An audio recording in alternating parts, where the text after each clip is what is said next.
Well, I'm a criminal lawyer by profession. I've been in practice for 18 years. When I was in the first year, my brother was arrested for a murder case, and now he's been sentenced for death penalty. For death sentence. So he's been in prison for 17 years. I was actually invited to be a speaker for the session on families and supports. So I'm here to actually share my experience as a family member of the death penalty prisoners, and I'm also here to actually tell the world about my brother's story and those who are in the prison facing the death penalty back in Malaysia.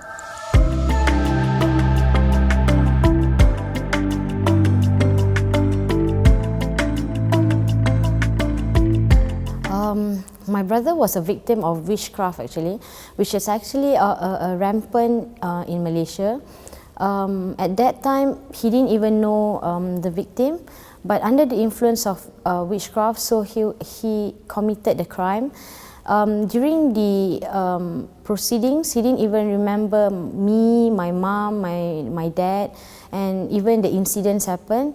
And it was like, for him, he knows nothing, and he can't even remember what happened.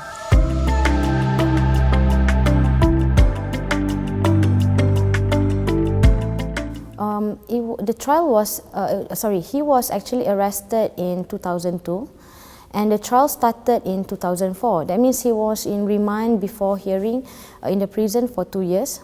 And when the proceedings started in 2004, it went on for so long because there were 45 witnesses, and he was sentenced to death in 2009. Then since after the sentence, we went for appeal twice. It was rejected, and in 2015 he was sentenced to death. The decision was upheld. So now we are waiting for the pardon from the Sultan of Selangor, because in Malaysia there is this process of sultans or king pardoning the citizen.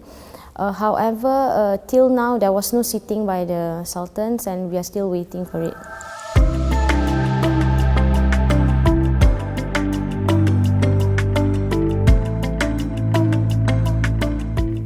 It's like quite difficult because for me, being a lawyer, like a criminal lawyer, I can see injustice. There's a lot of injustice where people are arrested, and before they are being tried, some of them are beaten up in the lockup, and some even were forced to plead guilty. Most prisoners who are poor, they have to opt for pleading guilty because they have no money to pay lawyers. In fact, even though there are free lawyers and government will pay the lawyers, most of them were asked to plead guilty by the prosecutor as well as the defense lawyer themselves. So I think on that part itself is already injustice for them.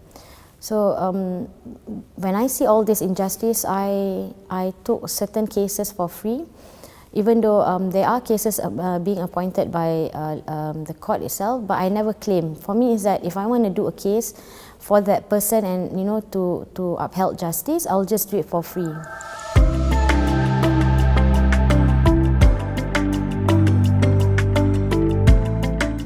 To be honest, I never had the intention to be a lawyer. I wanted to be a doctor actually. But when I finished my study, there's one time where I told myself, I said, I don't want to be a civil lawyer or a corporate lawyer because my client is not there with me. I couldn't understand my client more. So right after a call to the bar, when I was a lawyer, the first day, I set up on my own.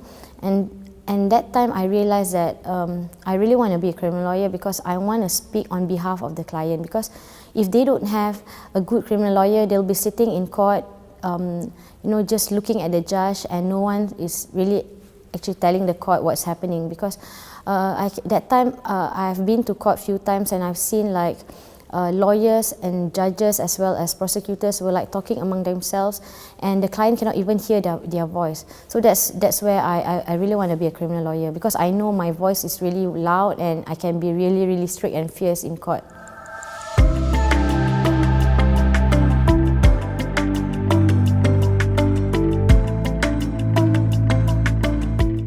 Okay, my hope is that that my country will abolish death penalty, but I'm not sure whether that's going to be a very easy journey, because now there's a resistance from the public itself.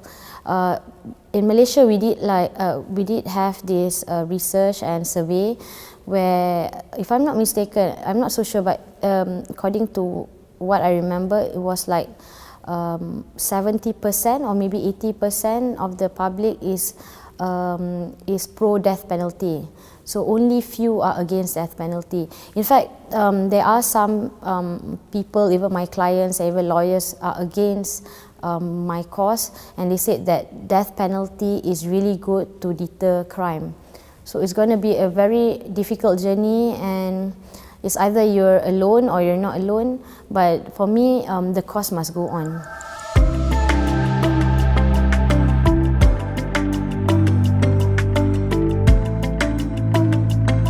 I cannot really say, because everything depends on our parliament. If they agree to abolish, then it's going to abolish.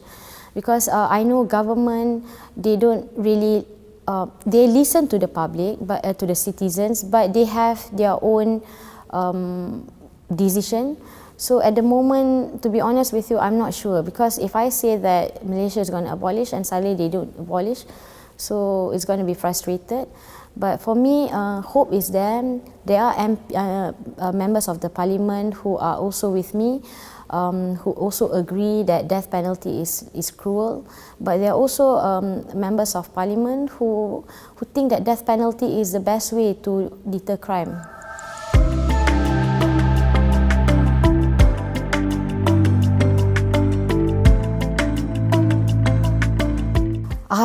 I will really thank ECPM, to be honest with you, because ECPM has opened my eyes that there are actually organizations that really help prisoners, especially the death penalty prisoners.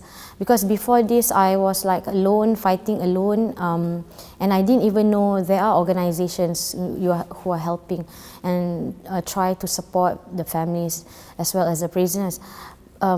And when I found out that about ECPM, I was so happy, and then I told my brother, and he told all his friends in the prison, and everybody, like, they know that they have hope now.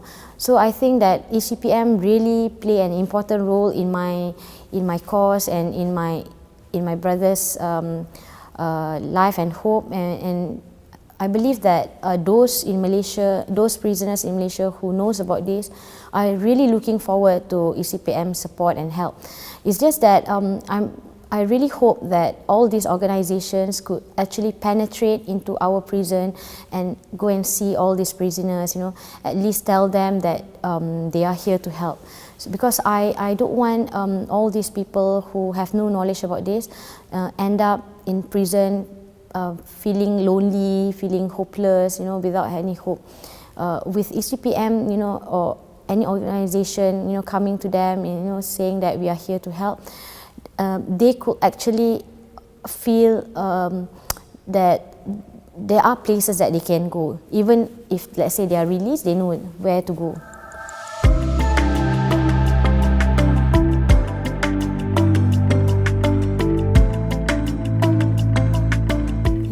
The only thing that I can say is be strong. Be strong, because if you're not strong, those in the prison are not going to be strong. Like myself, I have to be strong because I need to show it to my brother.